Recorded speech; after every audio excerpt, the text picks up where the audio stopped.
saw it before, the secondary carburetors were just pouring fuel into the car. We knew that, yeah, we'll just go ahead and pull those carburetors back off and go through them, because I should have known better.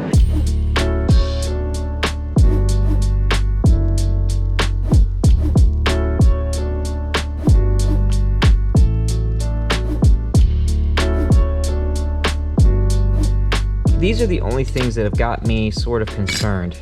I don't know how mission critical this is, that it's perfect.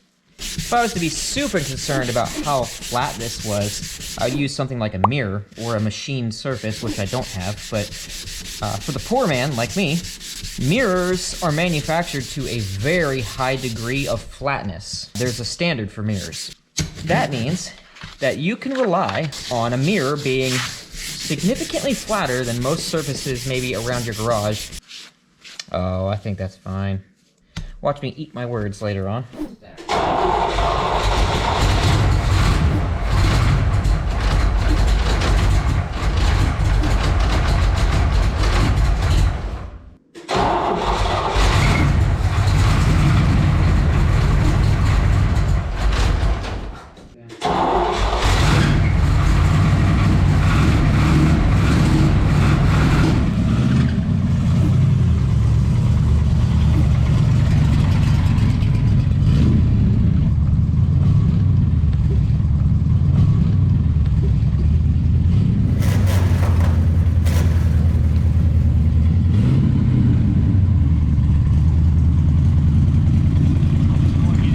Yeah.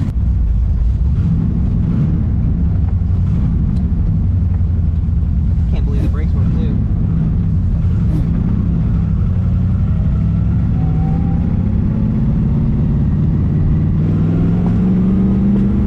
Timing must still be off a little bit. Yeah.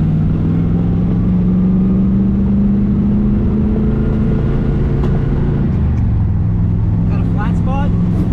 Yeah.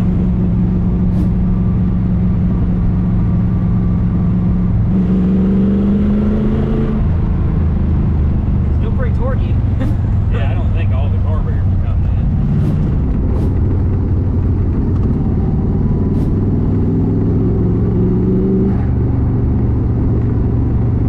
Don't kill us. Oh no.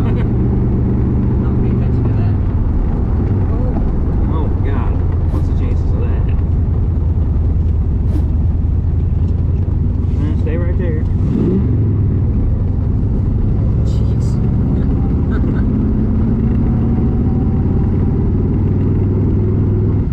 It's a little wonky. The steering wheel's, I'm straight right now and it's all the way this way.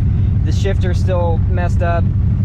Gotta bump the timing a little bit, but man, oh, it's so cool. So we were having all kinds of pops and backfires and everything through the carburetor and through the throughout the exhaust and everything.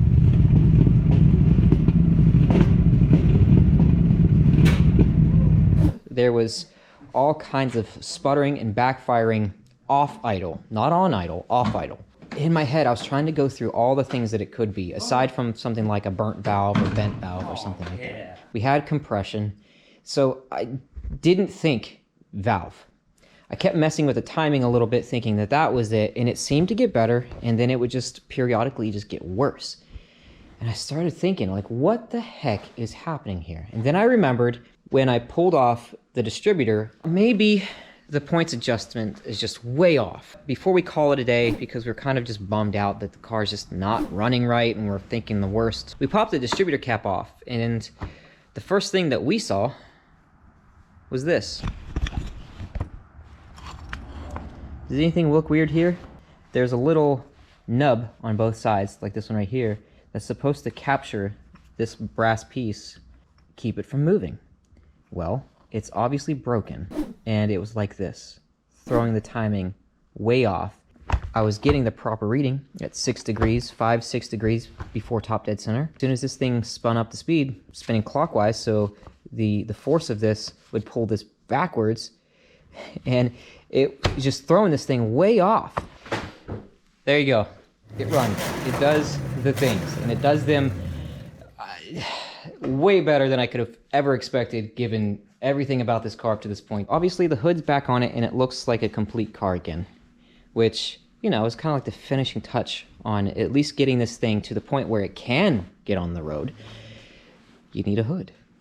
What's next for the Corvette? Well, I'm gonna fine tune the carburetor. I'm gonna fine tune the timing, get it all dialed in right as it should be. I also think that there is something going on with the gas pedal. I don't think it's getting full throttle. This feels off, and I don't know how to explain it other than just tell you that it feels off. I appreciate you hanging out with me, and I'll see you in the next video. See ya.